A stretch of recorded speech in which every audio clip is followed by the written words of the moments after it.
کیونکہ صالح علیہ السلام کی قوم مالدار بہت تھی، بزنس بڑے بڑے کرتی تھی اور تعمیرات کرواتی رہتی تھی، مزدوروں کو پیسے دیتی رہتی تھی، بس کام یہ تھا ان کا۔ تو صالح علیہ السلام کی قوم یہ کہتی تھی آپ ایک نہایت غریب آدمی، آپ کا تو آپ کے پاس رہنے کے لیے گھر بھی نہیں، کبھی کھانا ہوتا ہے کبھی نہیں ہوتا، کبھی پینا ہوتا ہے کبھی نہیں ہوتا، اور آپ ہمیں دیکھیں کہ ہمارے پاس خوب مال دولت ہے، کبھی تنگی نہیں ہوئی، کبھی کوئی پریشانی نہیں۔ تو آپ یہ بتائیں جس اللہ کے بارے میں آپ ہمارے کو رب ہونا بتاتے ہیں کہ وہ آپ کا معبود ہے، تو اس نے آپ کو تو کچھ نہیں دیا، ہمارے کو سب کچھ دیا، وہ ہم سے تو پھر بہت راضی ہے نا، اس کا مطلب یہ۔ اور جو آپ کے ساتھ آپ کی آواز کے اوپر لبیک کہہ رہے ہیں، جو کمزور سے مسلمان ہیں، ان کو بھی آپ دیکھ لو ان کی حالت کیا ہے جو آپ کے ساتھ موجود ہے، تو کمزور سے ہیں۔ اگر اللہ تعالیٰ راضی ہے آپ سے، واقعی رب ساری کائنات کو وہی پال رہا ہے، ساری کائنات جیسے آپ بتا رہے ہو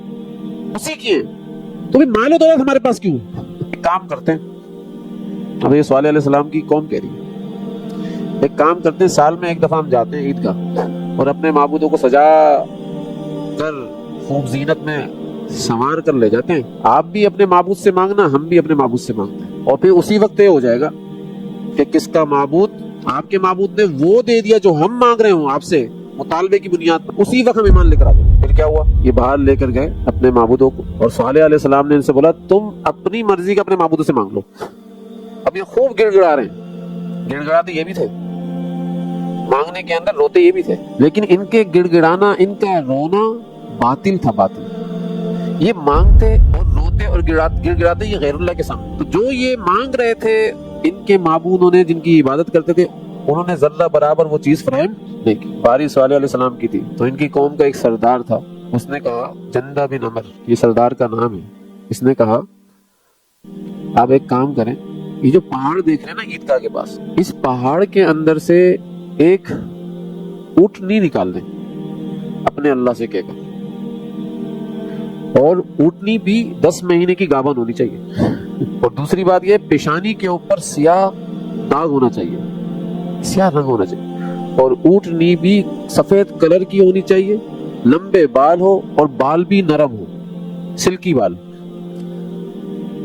مطلب شیمپو کیا ہوا ہو،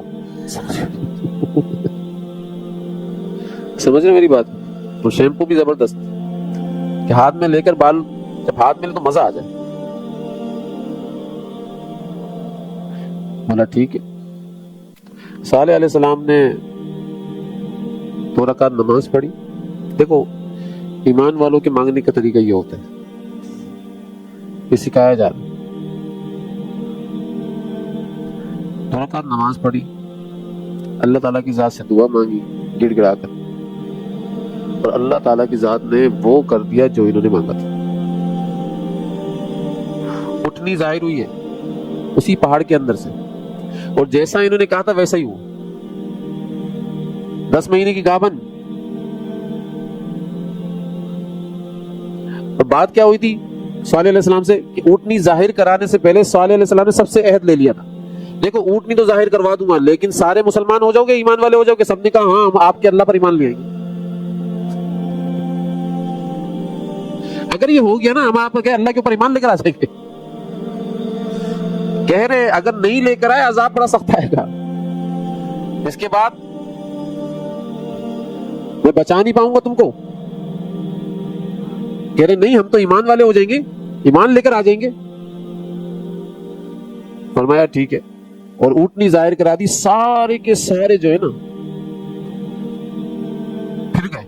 یہ جس نے کہا تھا جندہ بن عمر رضی اللہ تعالیٰ عنہ کہہ لیں ان کو، یہ ایمان لیا، اور جتنے ان کے ساتھ ساتھی تھے سارے ایمان لے کر آ گئے۔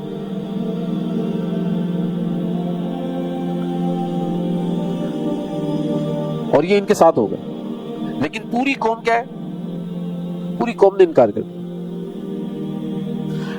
دیکھو روایتوں میں مختلف اقوال آتے ہیں کہ حضرت صالح علیہ السلام کے اوپر 4000 آدمی ایمان لے کر آئے تھے،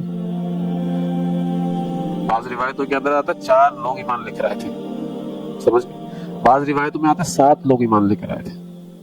اب تعداد اللہ ہی جانتے ہیں، اللہ نے قرآن کے اندر مختصر سی جماعت کا ذکر کیا ہے، تو 10 مہینے کی اونٹنی ظاہر ہو گئی لیکن ایمان نہیں لائے. اب صالح علیہ السلام نے کہا چلو ٹھیک ہے تم ایمان ابھی بھی نہیں لا رہے تو اب اللہ کے عذاب سے بچنے کی ایک ہی صورت ہے, اور وہ یہ کہ اونٹنی کے کچھ حقوق ہوں گے, اس حقوق کے بیچ میں تم لوگ نہیں آنا. وہ کیا بھائی کہ ایک دن پانی یہ پی گی, ایک دن پانی تم لوگ پیو گے. اس کو کچھ نہیں کہنا, اس اونٹنی کے بارے میں کوئی نازیبہ الفاظ یوز نہیں کرنا, نہ اس کو تکلیف پہنچانے کی کوشش کرنا, ورنہ اللہ تعالیٰ کی ذات کا عذاب آ جائے گا. اسی اونٹنی نے بچہ جنا. آپ کو معلوم ہے یہ اونٹنی کتنی بڑی تھی؟ یہ بہت بڑی اونٹنی تھی, بہت بڑی. عام اس دور کے اندر ان کی جو عام اونٹنیاں ہوا کرتی تھی اس سے بھی کافی بڑی تھی.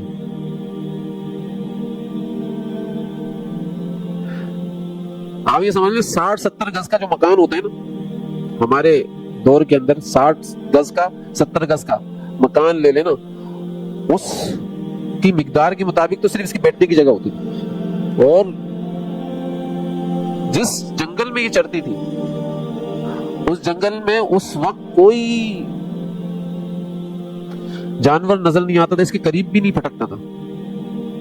سب ڈرتے تھے اس سے, سب گھبراتے تھے, بھائی اتنی بڑی چیز کہاں سے آ گئی. اس بڑی چیز سے گھبرا رہے ہوتے. تو حدیث کے اندر آتا ہے, حضرت ابو موسیٰ اشعری رضی اللہ تعالیٰ عنہ فرماتے ہیں کہ میں نے وہ جگہ دیکھی ہے جہاں پر یہ اونٹنی بیٹھا کرتی تھی. جب میں نے وہ جگہ ناپی تو 60 گز کی جگہ تھی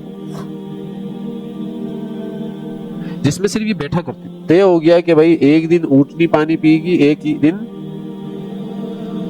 آپ لوگ پانی پئیں گے اور آپ کے مویشی لوگ پانی پئیں گے. آپ کو معلوم ہے کہ جس دن اونٹنی پانی نہیں پیتی تھی اس دن جو چر کر وہ آتی تھی, اس چرنے کے بعد جو دودھ نکلتا تھا پورے شہر بھر کے لیے کافی ہوتا تھا. اتنا اللہ تعالیٰ دودھ دیتے تھے. پانی اس دن ان کی باری نہیں ہے پینے کی. پانی کس دن باری ہے ان کی؟ اونٹنی کی باری ہے پانی پینے کی.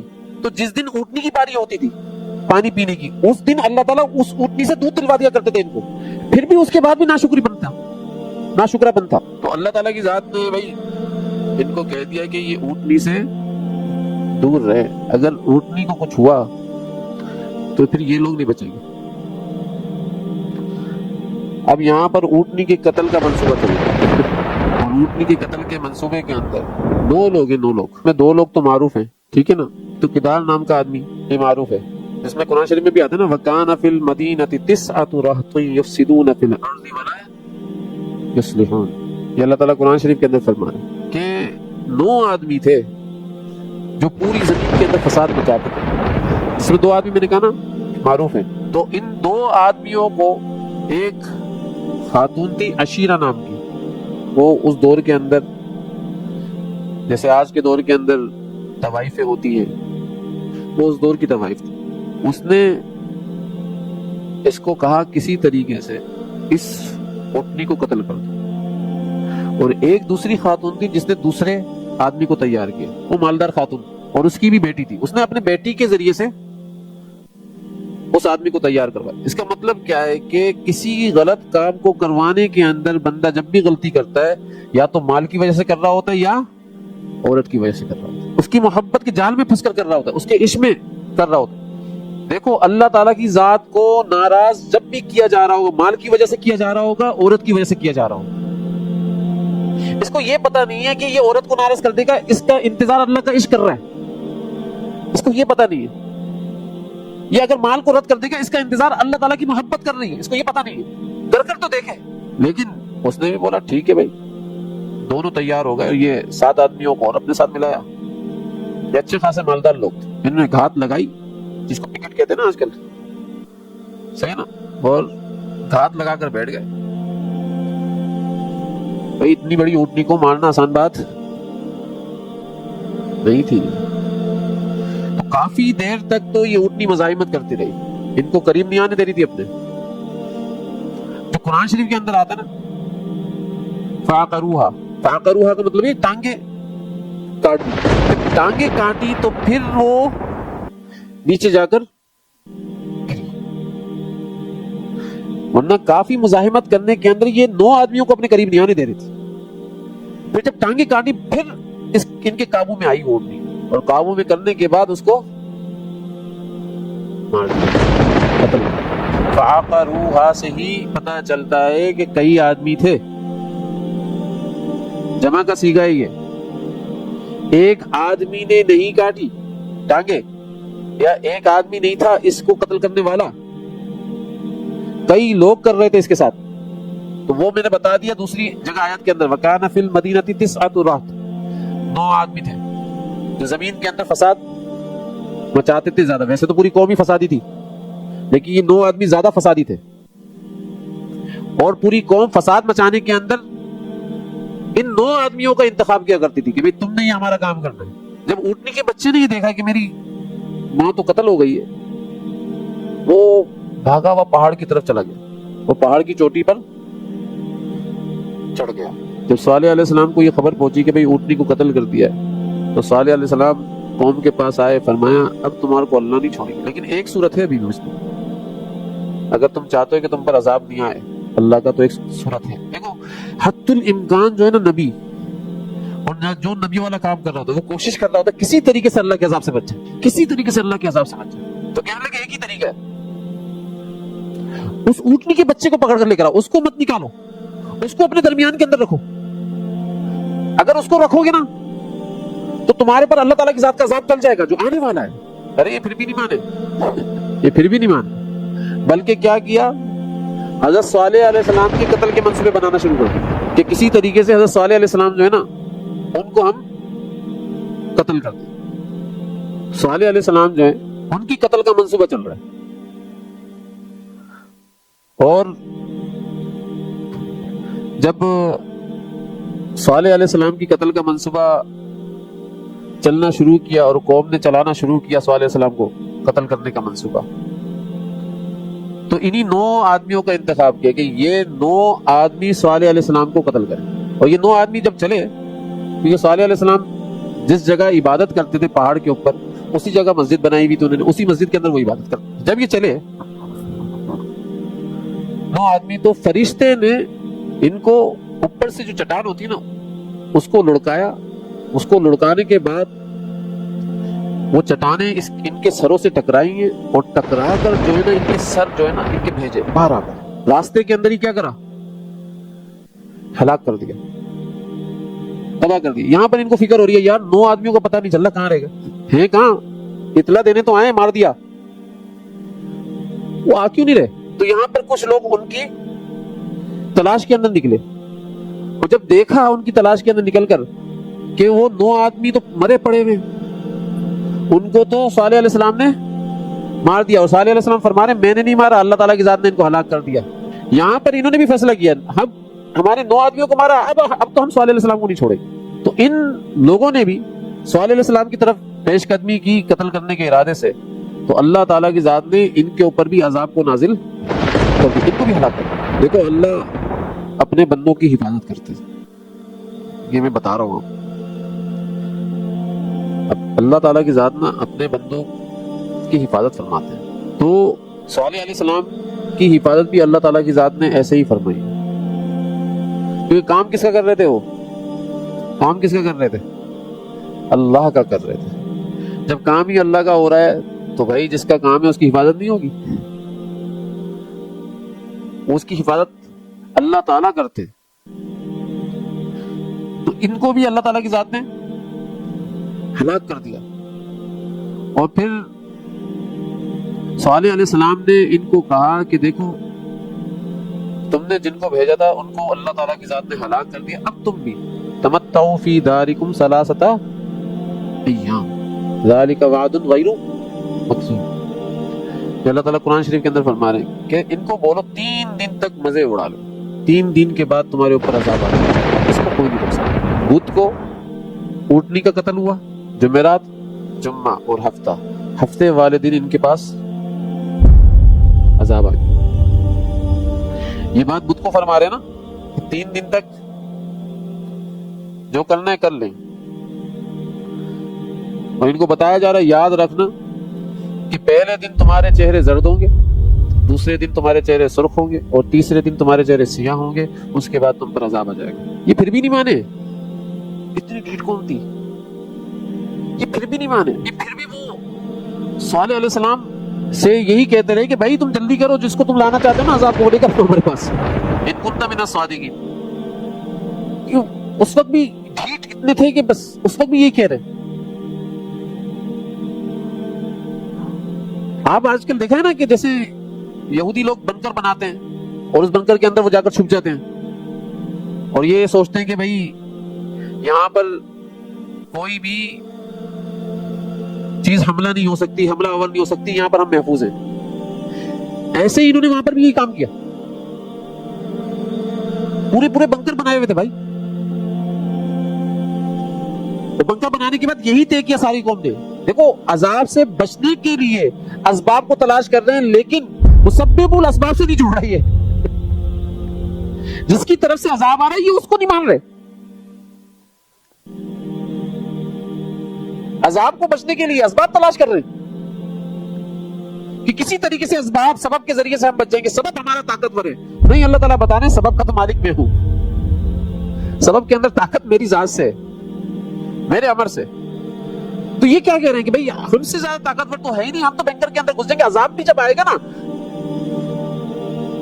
تو ہمارا عذاب کچھ بگاڑ نہیں سکے گا. حالانکہ پریشان ہو رہے ہیں, پریشان ہیں تبھی عذاب سے بچنے کی تدبیریں کر رہے ہیں, لیکن عذاب سے بچنے کی تدبیریں اسباب کی صورت میں کر رہے ہیں. اللہ تعالیٰ کی ذات جو عذاب لے کر آ رہے ہیں ان کے پاس نہیں جا رہے, اس سے بات نہیں کر رہے, اس کے اوپر ایمان نہیں لا رہے. باقی سب پر یقین ہو رہا ہے کہ ہاں بھائی جیسا کہا جا رہا تھا ویسا ہی ہو رہا ہے. پہلے دن زرد چہرے ہوئے تو پریشانی ہو گئی, سب کے زرد چہرے, اور دوسرے دن سرخ چہرے ہو گئے تو اور زیادہ پریشانی ہو گئی. یار جو کہہ رہے تھے وہ دوسرے دن تو ہو گیا, اور تیسرے دن دیکھا تو سیاہ چہرے, ارے جو کہا گیا تھا وہ تو ہو گیا, اب تو عذاب آنے والا ہے. اب کیا کر رہے ہیں, عذاب سے بچے کیسے, اس کی صورت اختیار کر رہے ہیں. اور بنکر کے اندر جا رہے ہیں کہ بھائی کسی طرح بچ جائیں گے ہم, کچھ بھی نہیں ہوگا. تو اللہ تعالیٰ کی ذات نے جبرائیل علیہ السلام کو بھیجا, اور جبرائیل علیہ السلام نے ایک تیز چیخ,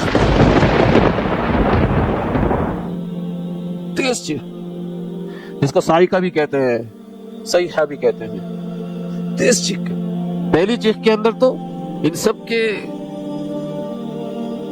جو انہوں نے بنایا تھا اس سب کی طرف چپک ہے, اور دوسری چیخ کے اندر یہ ہوا میں جا کر زمین کے اوپر نیچے گرے ہیں, اور اسی وقت ان کی جان نکل گئی, اسی وقت جان نکل گئی. یا بعض جگہ آتا ہے کہ بھائی یہ اپنی جگہ پر ہی تھے اور ایک دم چیخ سے نیچے گرے ہیں, اس کے بعد چیخنے سے ہی موت ہو گئی. چیخنے سے ان کا پتا پھٹ گیا, پتا پھٹتے ہی کیا ہوا,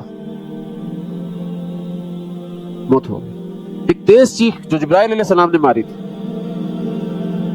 وہ ان کا پتا پھاڑ گئی, اور پتا جیسے ہی پھٹا سب اسی وقت ہلاک ہو, سب اسی وقت ہلاک ہو. تو ان کے اوپر اللہ تعالیٰ کی ذات نے چیخنے کا عذاب نازل کیا اور ان کے پتے کو پھاڑ دیا. پتے کو پھاڑنے سے مراد یہ کہ قلب بھی پھٹ گئے, ان کے دل بھی پھٹ گئے, جسم پھٹ گیا پورا, ٹھیک ہے نا. آواز اتنی تیز تھی کہ ان کے جسم کے بھی پرخچے اڑ گئے. سمجھ گئے میری بات کو. ایسی بھائی آپ نے سنی ہوگی اگر کوئی جہاز اوپر سے تیز آواز میں گزر جائے دل دہلنا شروع ہو جاتا ہے, اور اگر آپ کے پاس دھماکہ ہو جائے بم کا تو کیا ہوگا. اکثر لوگ بم کے دھماکے کے مواد سے نہیں مر رہے ہوتے, اس کی آواز سے مرتے ہیں. سمجھے میری بات کو, اس کی آواز سے مر جاتے ہیں. یہ دل پھٹ جاتا ہے اندر. جب کھڑکیاں ٹوٹ جاتی ہیں, جب دیوار کے اندر کریک آ جاتا ہے تو میرے جسم کا حال کیا ہوتا ہوگا بتاؤ. تو پھر جبرائیل علیہ السلام کی آواز, اور جبرائیل علیہ السلام اگر یہ تو اللہ تعالیٰ کی ذات کو انہی کو ہلاک کرنے کا ارادہ تھا, اگر پورے عالم کو ہلاک کرنے کا ارادہ ہو تو جبرائیل علیہ السلام کی آواز اس سے بھی تیز ہے. اس سے بھی تیز ہے. اس لیے حضرت صالح علیہ السلام اس کے بعد حدیث کے اندر آتا ہے کہ 4000 لوگ جس میں یہ حضرت جندہ بن عمر رضی اللہ تعالیٰ عنہ بھی تھے، ان کو لے کر اور ان کے ساتھ جو ساتھی حضرات تھے ان سب کو لے کر یہ مکہ مکرمہ میں آ گئے تھے. ایک بندہ تھا جس کا نام تھا ابو ریغال. اس کے بارے میں اللہ کے نبی صلی اللہ علیہ وسلم نے فرمایا کہ یہ اس وقت عذاب کے وقت مکہ مکرمہ میں موجود تھا، بیت اللہ میں موجود تھا، اس وجہ سے اس کو عذاب نہیں پہنچا. لیکن جیسے ہی یہ بیت اللہ سے مکہ مکرمہ سے اس کی حدود سے نکلا ہے اسی وقت اس عذاب نے اس کو بھی پکڑ لیا. لیکن اس کی حدود میں رہنے کی وجہ سے اس کے اوپر عذاب نہیں آ رہا. یہ کون کہہ رہا ہے؟ تو آپ بتاؤ، مکہ کی حدود میں رہنے کے اندر ایک شخص جس کے اوپر عذاب طے ہو چکا ہے، حدود میں رہنے کی وجہ سے اس کے اوپر عذاب نہیں آ رہا، تو وہ وادی کیسی ہوگی؟ وادی کیسی ہوگی؟ تو حضور اکرم صلی اللہ علیہ وسلم جب تبوک کے سفر میں جا رہے تھے اور یہ بتا رہے تھے سارے صحابہ کرام رضوان اللہ، مطلب طائف کے سفر میں جا رہے تھے، طائف کی مہم میں جا رہے تھے، تو طائف کی مہم کے اندر اللہ کے رسول صلی اللہ علیہ وسلم یہ سارے صحابہ کرام رضوان اللہ علیہ مجمعین کو بتا رہے تھے یہ واقعہ کہ بھائی اس کا انتقال مکے سے جیسے ہی نکلا ہے اس حدود کے اندر ہوا ہے اور طائف کے راستے کے اندر ہوا ہے، اور اس کی قبر یہ ہے. اللہ کے رسول صلی اللہ علیہ وسلم فرما رہے ہیں اس کی قبر یہ ہے، اور اگر تمہیں میرے واقعے کی میری بات کی تصدیق کرنی ہے تو یاد رکھنا یہ ایک سونے کی چھڑی کے ساتھ دفن ہوا ہے. یہاں پر تم دیکھو گے وہ سونے کی چھڑی اس کے ساتھ آج بھی موجود ہے. صحابہ اکرام سارے بھاگے ہوئے گئے اور سب نے اپنی تلواروں سے قبر کو کھودنا شروع کر دی. قبر کو جب کھودا تو سونے کی چھڑی نکلی اور نکال کر لے کر آ گئے. فرمایا یا رسول اللہ بالکل ٹھیک ہے. سونے کی چھڑی اس سفر میں نکالی.